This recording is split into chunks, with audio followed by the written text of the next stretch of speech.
The Toronto Raptors spent most of the season atop the Atlantic Division in the weak Eastern Conference, finishing with 49 wins. While their offense was potent, ranking 4th overall, their defense was ranked 25th. All this seemed a bit like a mirage, as they were completely underwhelming while getting swept by the 5th-seeded Washington Wizards.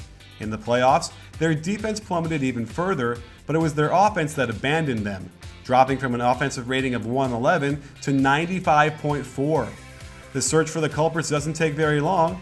Kyle Lowry struggled mightily against John Wall, and across the board, all of his numbers suffered. Their offense rarely had more than 2 players moving at the same time, and it was this kind of stagnation that led to some poor shot-making decisions. Amir Johnson looks upset, poor spacing in the right corner, and this simple pick and roll was easily contained by the Wizards' D. Lowry didn't look that injured to me, as some are reporting, and Gortat made life difficult on his drives as he misses the off-footed layup. Again, same screwy spacing on the right side, which enables the help side to get in the way. Notice how there is very little movement from anybody besides Valanciunas and Lowry. There is nowhere to go, and he shoots a drifting to his left step-back corner 3 with a 7-footer in his face.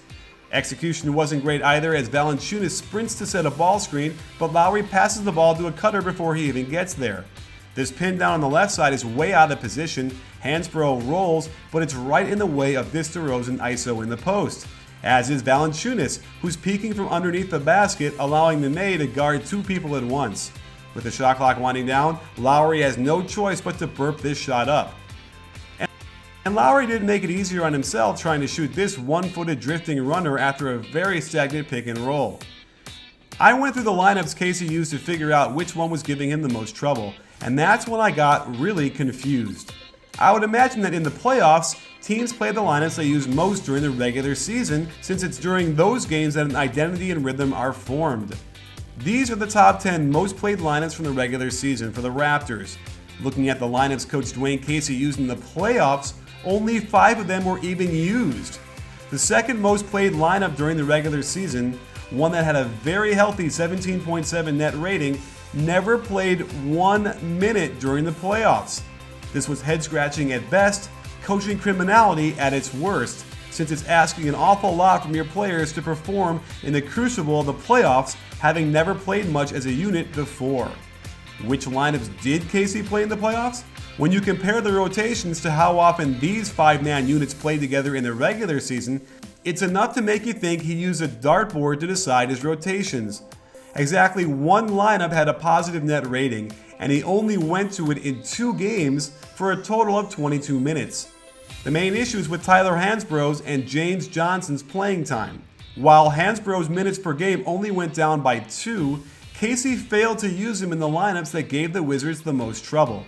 He started 2 of the games, but his contributions don't show up too much in the box score. He is very aggressive in his weak side help, also very pesky and gets the opponent flustered.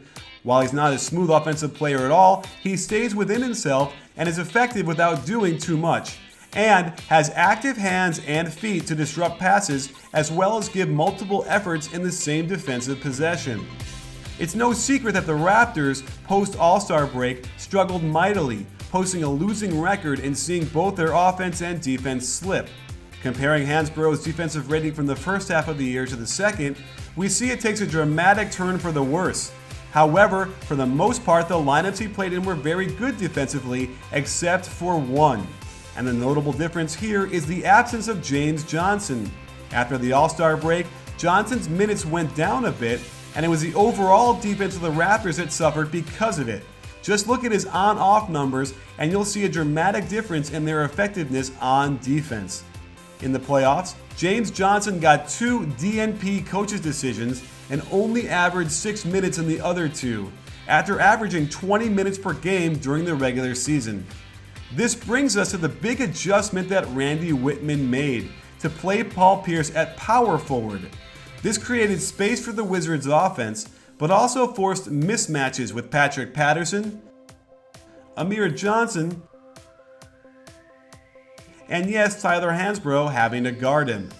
as the Raptors defense slowly turned the 22nd ranked offense of the Wizards into a juggernaut ranked first of all playoff teams. The one guy who could have helped neutralize Pierce was James Johnson. One can only wonder what Johnson did to get put so deep into Dwane Casey's doghouse.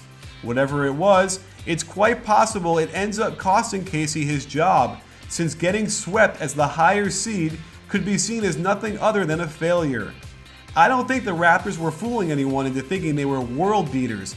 General Manager Masai Ujiri might have come to the realization that a different coach will get them more success and deeper runs in the playoffs.